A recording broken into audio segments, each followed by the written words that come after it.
Hello, my friends. So I'm going live on LinkedIn and Facebook first today, which is fun. Let me go live over on Instagram and we will crank it and rock and roll. Let's see if we are awesome. And there's this I'm just going to call it like an angelic light situation happening on Facebook and LinkedIn. And yeah, we're just going to go with that. It's like been there for 2 days and it wasn't there before, but I'm not going to question it. So hey guys, so I'm going to share with you an update on manifesting the Tesla for my husband. If you caught my live like 2 weeks ago, I talked about just joining me on this journey. So I'm going to give you an update on that. And then I'm also going to share with you what I'm super excited about, which is what I learned from my first 100K month. So lots of good things here. Come in as you're coming in and joining. I would love to hear what are your questions about making a financial quantum leap? I'm totally available to answer them. I'm someone who struggled so much in this area for so many years and kind of stayed stuck.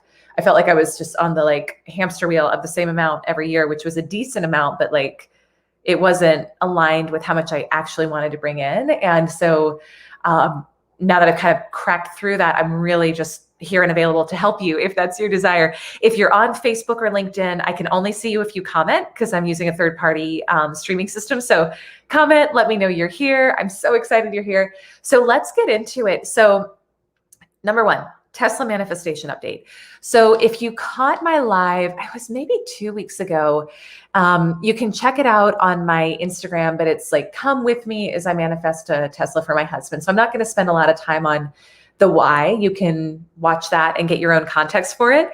But basically he's been a huge supporter and my biggest fan, and I'm his biggest fan. And I want to just love on him and get him this car because he deserves it. And he's driving he's driving his post-college car right now. So anyway, so we're on that journey.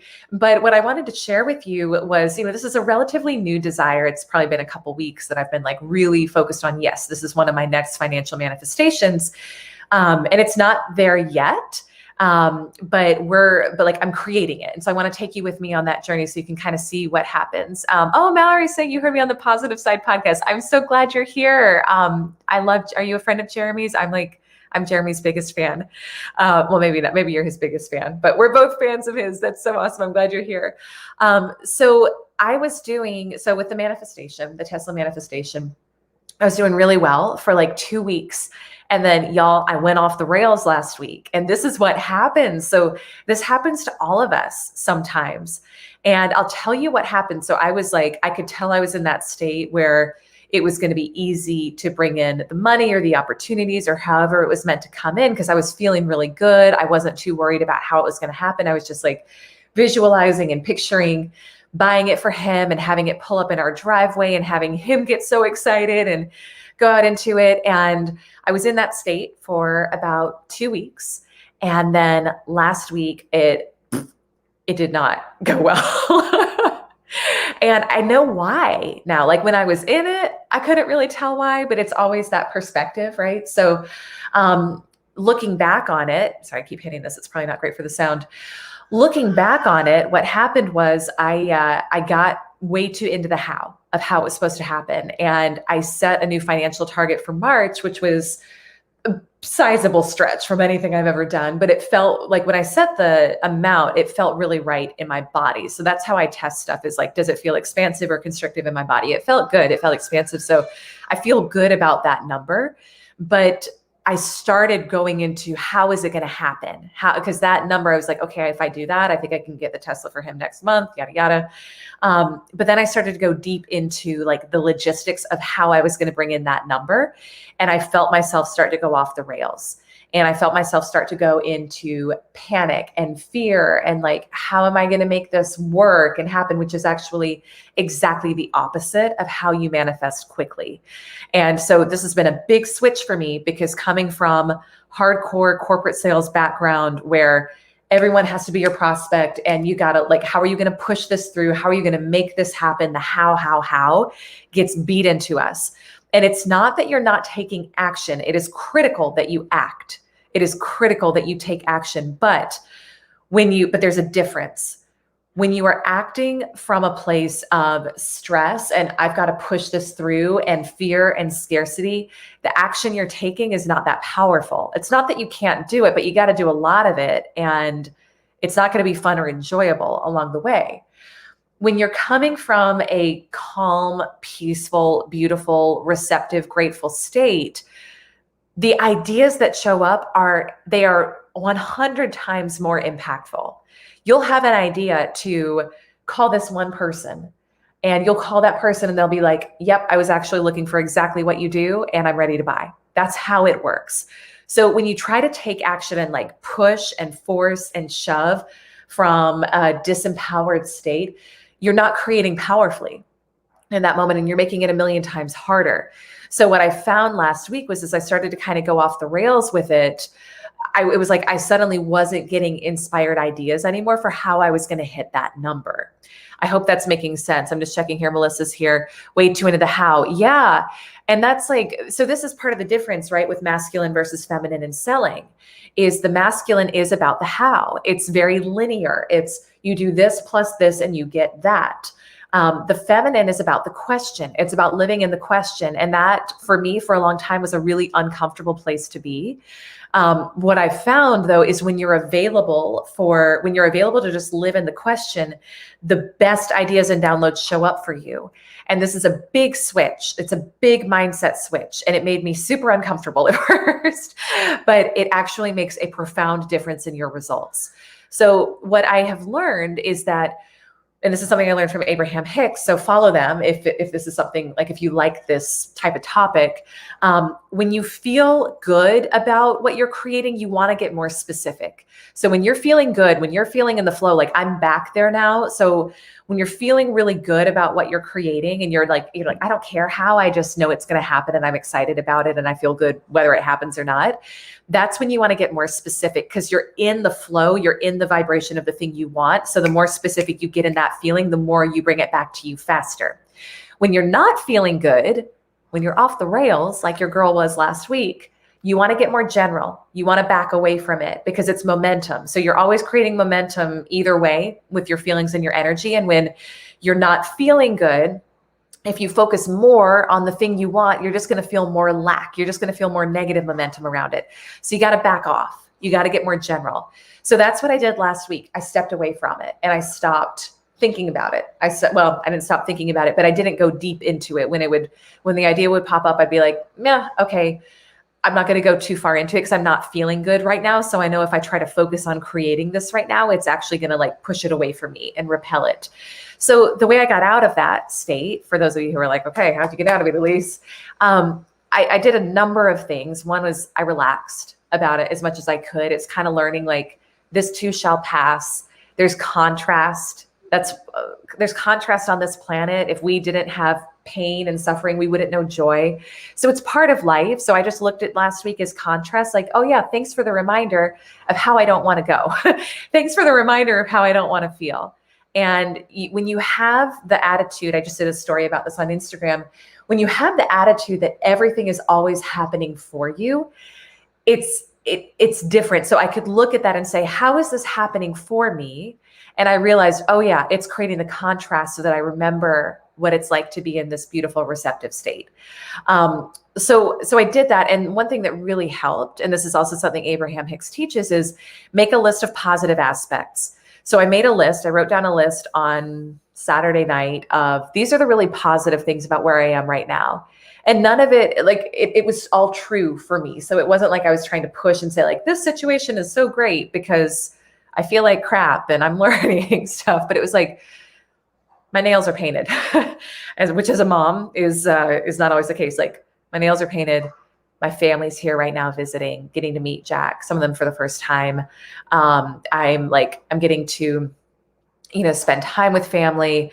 I'm learning more along the process. I'm working with clients I love. And it was just this list. And it got me back in the state of like, whew, life is not as bad as I'm making it out to be right now. And what do you know? I did that list. Sunday, I'm feeling better. And I went on a walk with my husband on Sunday, and this is how it works. 2 of the exact model of Tesla that I want to buy for him drove by us like in a row. And we're like, let's go just to there's a local like service center / dealership nearby us. So we're like, let's just go and check it out and just see. So like we went because I was feeling good. If I wasn't feeling good, I would have said, not now, let's do it later. But I was feeling good about it. So I was like, let's go. And I had him go and like look in the cars, like peek in people's cars that were there for service. And we just started getting excited again and talking about what's it going to be like when we get this car and when you're driving it to work. And I just think about him and like that upgrade for him. And I think about him driving it to work and being so happy and so joyful. And so I allowed myself to go there and like feel it and feel that excitement. And so that's how it works. So that's your update. It's not here yet, but it's here coming somewhere, somehow, some way. And I don't really care how or when it comes, but that is how it works, guys. So that's your Tesla manifestation update. I just want to check on the comments over here. Eric is saying it's true. Awesome. Oh, thank you, Melissa. I appreciate that. Yeah, this is how it works, guys. So what I want to share with you, hey, Emily, oh, it's so good to see you. I hope baby is doing well. So what I want to share with you is this week on She Sells Radio, please check this out. I think it's going to be, if you like this type of stuff and you're like, how do I make a financial quantum leap and how do I do it in a way that doesn't create burnout, but that's actually the easiest money I ever made, go check out the podcast. I'm sharing with you how I went from an average of 10 to maybe 15K months to over 6-figure months in 6 weeks. And I know it's like, is that too good to be true? No, it's actually not. I'm sharing with you the process. And this is coming from someone who used to have so many limiting beliefs around money and what was possible. So if there's any of that in you, if there's any like lack or scarcity mindset or like fear or just, I could never do this, I promise you, I understand. I've been there, but I'm going to teach you the exact steps. There's 6 different steps. And I think I added in a bonus 7th one that I took. But I will say one of them is, I'm just looking at the steps here, like it's a decision.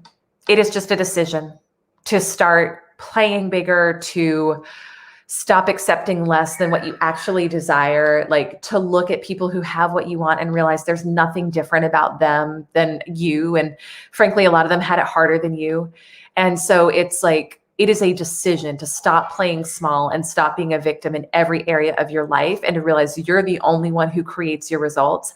Everything in your life is there because in some way, shape, or form, you were involved in the creation of it or you were available for it. It doesn't mean that hard things don't happen. It doesn't mean that we're not born into challenging circumstances, but how you choose to respond and how you choose to react and the meaning that you attach to those things for you is 100% your choice. And when you start assigning more positive meanings to the things in your life, when you start to say, this hardship happened. I was on the phone this morning with a client who felt betrayed by some people who were close to her in her sphere. And we literally, like immediately to me, it came, this happened for you because this is going to be part of your story, because this is actually how you're going to empower more women with your major platform. That's exactly why this happened. And it was like this. She's like, yeah, it is. And so it's that level of ownership. It is that level of ownership. And when you make that decision that you are in charge of everything that happens to you in your life and you're in charge of all the results in your life, everything shifts for you. So you'll hear in that episode, like exactly how I made that shift and the steps in it.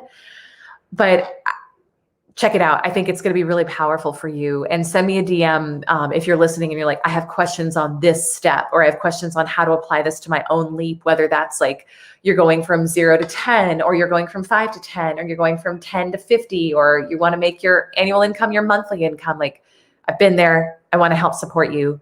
Let me see. I'm just checking comments. I'm not sure why, but this is hitting me. Last year was my first year to be broker owner of my own real estate company. That's amazing, Mallory. It was a great year for me. Almost hit 100,000 for my first year, but I felt lost this year so far. I've got to change my mindset. Yes, Mallory. And send me a DM too, because it's all that switch. It's all mindset. And it's a decision. So listen to that episode and send me a DM because I think it'll speak to you and I'd love to connect with you more on that. Yeah, that's it, guys. So go check that out. I'm hosting a private client intensive the rest of the day, and I'm excited for that. So I'm going to scoot and do that. Oh, Josh, you're here. Oh, I love you, amiga. Thank you so much. You're amazing too. You are my social media superstar inspiration. Guys, go follow Josh, especially like if you're in real estate mortgage. He's just a freaking phenomenal content creator, like mogul. Go check him out and follow him, Josh Pitt, Shred Media. I'm so glad you guys are here. Yeah, that's about it. So go check that out. Let me know if you have questions, DM me, and then it is a decision, and you are 100%, you have the power to shift and change anything in your sales, your business, your life. I am so honored to be here with you. Oh, I see Kyle's joining. Hey, Kyle, I'm just wrapping up, but I'm spending some time with your girl this afternoon, and I'm so excited for it. So check out the beginning of this live if you want, but it's good to see you here for a moment. All right, guys, so much love to you. Mwah, mwah, mwah. DM me if I can help in any way, and I'll see you guys soon. Bye for now.